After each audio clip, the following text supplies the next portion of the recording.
Hi guys, once again welcome back to my channel. ಇವತ್ತಿನ recipe ಬಂದ್ಬಿಟ್ಟು chicken kebab. ಹೇಗೆ ಮಾಡೋದು, ಏನೇನು ಹಾಕ್ತೀನಿ ನೋಡೋಣ. ಓಕೆ, ಫಸ್ಟಿಗೆ ಇಲ್ಲಿ ಒಂದು ಮಿಕ್ಸಿ ಜಾರ್ ತೊಗೊಂಡಿದ್ದೀನಿ. ಅದಕ್ಕೆ ನಾನೊಂದು 7ರಿಂದ 8 ಹಸಿಮೆಣ್ಸಿನ್ಕಾಯಿ ಹಾಕ್ಕೊಂಡಿದ್ದೀನಿ. ಅದಾದಮೇಲೆ ಚಿಕನ್ ಕಬಾಬ್ ಪೌಡ್ರ್ ನಾನು ರೆಡಿಮೇಡ್ ತೊಗೊಂಡಿದ್ದೀನಿ. ಅದಾದಮೇಲೆ ಇಲ್ಲಿ 1 ಟೀ ಸ್ಪೂನು ನಾನಿಲ್ಲಿ ಅಕ್ಕಿ ಹಿಟ್ಟು ಯೂಸ್ ಮಾಡ್ತಾಯಿದ್ದೀನಿ. ಅಕ್ಕಿ ಹಿಟ್ಟು ಬೇಡ ಅನ್ನೋರು ಕಾರ್ನ್ಫ್ಲೋರು ಯೂಸ್ ಮಾಡ್ಬೋದು. ನನಗೆ ಕಾರ್ನ್ಫ್ಲೋರ್ ಇರಲಿಲ್ಲ, ಸೊ ಹಾಗಾಗಿ ನಾನು ಅಕ್ಕಿ ಹಿಟ್ಟು ಯೂಸ್ ಮಾಡ್ತಾಯಿದ್ದೀನಿ. ನೋಡ್ಬೋದು ನೀವಿಲ್ಲಿ.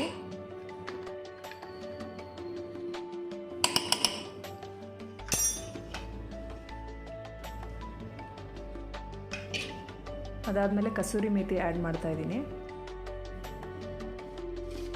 1 ಟೇಬಲ್ ಸ್ಪೂನ್. ಮತ್ತು 1 ಇಡೀ ಮೊಟ್ಟೆ ಯೂಸ್ ಮಾಡ್ತಾಯಿದ್ದೀನಿ. ಇಲ್ಲಿ ನಾನು ಚಿಕನ್ ಬಂದುಬಿಟ್ಟು ಅರ್ಧ ಕೆ.ಜಿಗಿಂತ ಸ್ವಲ್ಪ ಜಾಸ್ತಿನೇ ಇದೆ, ಸೊ ಅದಕ್ಕೆ ನಾನು ಇಡೀ ಮೊಟ್ಟೆ ಯೂಸ್ ಮಾಡ್ತಾಯಿದ್ದೀನಿ.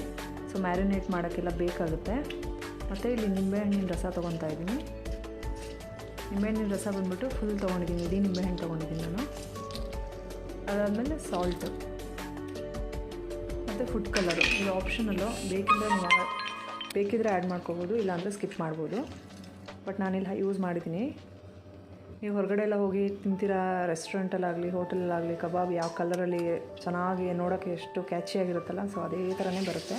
ಅದಕ್ಕಿಂತ ಇನ್ನೂ ಟೇಸ್ಟಿಯಾಗಿರುತ್ತೆ. ಇಲ್ಲಿ ನೀವು ಮನೇಲಿ ಮಾಡ್ಕೊಂಡು ತಿನ್ನೋದು ಫ್ರೆಶ್ ಆಗಿರುತ್ತೆ ಫಸ್ಟ್ ಆಫ್ ಆಲ್. ಯಾಕಂದರೆ ಹೊರಗಡೆ ನಾವು ತಿನ್ನೋದು ಯಾವ್ಯಾವ ಎಣ್ಣೆಲಿ ಕರಿತಾರೋ ಯಾವ್ಯಾವುದು ನಮಗೇನು ಗೊತ್ತಾಗಲ್ಲ, ಬ್ಲೈಂಡಾಗಿ ತಿಂದ್ಬಿಡ್ತೀವಿ ದುಡ್ಡು ಕೊಟ್ಬಿಟ್ಟು.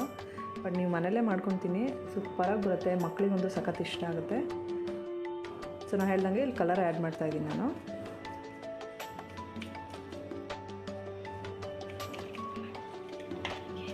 ಇದು ಆರೆಂಜ್ ರೆಡ್ ಕಲರ್ ಯೂಸ್ ಮಾಡಿದ್ದೀನಿ. ಸೊ ಇದಾಯಿತು, ನಾನು ಇವಾಗ ಗ್ರೈಂಡ್ ಮಾಡಿಕೊಂಡೆ. ಸೊ ಈ ಥರ ಇರಬೇಕು, ನೈಸಾಗಿರಬೇಕು ಪೇಸ್ಟು. ಅದಾದಮೇಲೆ ಚಿಕನ್ ನಾನು ಆಲ್ರೆಡಿ ಒಂದು 2-3 ಸಲ ವಾಶ್ ಮಾಡಿಬಿಟ್ಟು ಅದನ್ನು ತೊಳೆದು ರೆಡಿ ಮಾಡಿ ಇಟ್ಕೊಂಡಿದ್ದೀನಿ. ಬಟ್ ಚಿಕನಲ್ಲಿ ನೀವು ಆಫ್ಟರ್ ಮ್ಯಾರಿನೇಟ್ ಮಾಡೋಕ್ಕೂ ಮುಂಚೆ ಅದರಲ್ಲಿ ಏನೂ ಸ್ವಲ್ಪ ವಾಟ್ರ್ ಇರಬಾರ್ದು. ನೀಟಾಗಿ ಸ್ಕ್ವೀಸ್ ಮಾಡಿ ವಾಟ್ರನ್ನೆಲ್ಲ ತೆಗೆದಿರ್ಬೇಕು ನೀವು. ಸೊ ಹಾಗಿದ್ರೆ ಮ್ಯಾರಿನೇಟ್ ಚೆನ್ನಾಗಾಗುತ್ತೆ. ಇಲ್ಲಾಂದರೆ ನೀವು ಮ್ಯಾರಿನೇಟ್ ಮಾಡಿ ಇಡ್ತೀರಲ್ಲ, ಸೊ ಎಲ್ಲ ನೀರು ಬಿಟ್ಕೊಂಡ್ಬಿಡುತ್ತೆ. ಸೊ ಅವಾಗ ಏನಾಗುತ್ತೆ, ಮಸಾಲೆ ಚೆನ್ನಾಗಿ ಕೋಟಿಂಗ್ ಆಗೋಲ್ಲ. ಸೊ ಅದಕ್ಕೆ ನೀವೇನು ಮಾಡಬೇಕು ಅಂತಂದರೆ, ಚಿಕನ್ನ ನೀವು ತೊಳೆದ್ಬಿಟ್ಟು ಇಡ್ತೀರಲ್ಲ, ನೀಟಾಗಿ ಅದನ್ನು ವಾಶ್ ಮಾಡಿಬಿಟ್ಟು ಆಮೇಲೆ ಇದನ್ನು ಮ್ಯಾರಿನೇಟ್ ಮಾಡಬೇಕು. ನಾನಿದು ಮಾರ್ನಿಂಗ್ ಮಾಡಿದೆ, ನಾನು ಈವ್ನಿಂಗ್ ಬೇಕಾಯಿತು, ನಾನು ಮಾರ್ನಿಂಗೇ ಮ್ಯಾರಿನೇಟ್ ಮಾಡಿದ್ದೆ. ಸೊ ಈವ್ನಿಂಗ್ ರೆಡಿಯಾಗಿದೆ. ಸೊ ನೀವು ನೋಡ್ಬೋದು, ಬಾಣಲಿ ಇಟ್ಬಿಟ್ಟು ನಾನು ಡೀಪ್ ಫ್ರೈಗೆ ಎಷ್ಟು ಬೇಕೋ ಅಷ್ಟು ಆಯಿಲ್ ತೊಗೊಂಡಿದ್ದೀನಿ. ಅದಾದಮೇಲೆ ಮ್ಯಾರಿನೇಟ್ ಮಾಡಿರೋದು ಒಂದೊಂದು ಚಿಕನ್ನ ಇಟ್ಬಿಟ್ಟು ಆಯಿಲಲ್ಲಿ ಹಾಕ್ತಾಯಿದ್ದೀನಿ. ತುಂಬ ಚೆನ್ನಾಗಿರುತ್ತೆ ಫ್ರೆಂಡ್ಸ್, ನೀವು ಒಂದ್ಸರಿ ಮಾಡಿ ನೋಡಿ.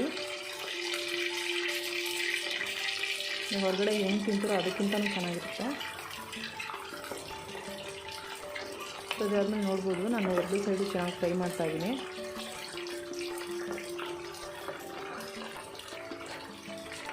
ಅದು ಫುಲ್ಲು ರೆಡ್ಡಿಶ್ ಕಲರಾಗಿ ಬರುತ್ತೆ. ಅವಾಗ ಗೊತ್ತಾಗುತ್ತೆ ನಿಮಗೆ ಆಲ್ರೆಡಿ ಅದು ಬೆಂದಿದೆ, ಓಕೆ ಇವಾಗ ತೆಗಿಬೋದು ಅಂಥೇಳಿ. ಇನ್ನೊಂದು ಸಲ ಇದನ್ನು ಚೆನ್ನಾಗಿ ಬೇಯಿಸ್ಬಿಟ್ಟು 2 ಸೈಡು ನೀಟಾಗಿ ಬೇಯಿಸ್ಕೊಳ್ಳಿ. ಆಮೇಲೆ ನಿಮ್ಗೆ ಗೊತ್ತಾಗುತ್ತೆ, ಬೋನ್ಸ್ ಎಲ್ಲ ವೈಟ್ ಕಲರ್ ಆಗಿರುತ್ತೆ. ಸೊ ಅದು ಹಾಗಾಗಿದ್ರೆ ನಿಮ್ಮದು ಚಿಕನ್ ಚೆನ್ನಾಗಿ ಬೆಂದಿದೆ ಅಂತ ಅರ್ಥ.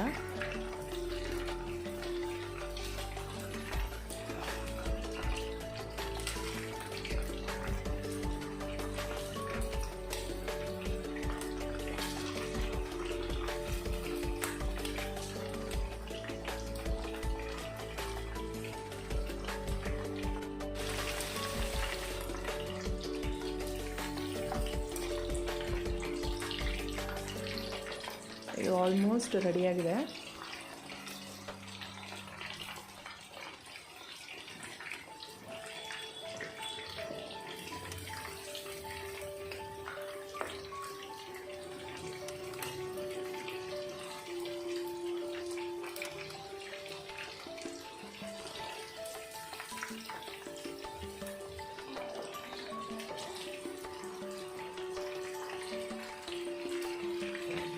ಓಕೆ, ಇವಾಗ ಚೆನ್ನಾಗಾಗಿದೆ. ಇವಾಗ ನೀಟಾಗಿ ಚೆನ್ನಾಗಿ ಬೆಂದಿದೆ ಒಳಗಡೆ ಎಲ್ಲ.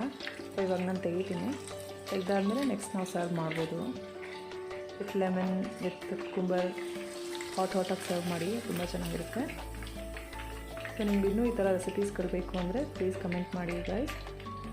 So keep supporting me and subscribe to my channel. Thank you, love you all.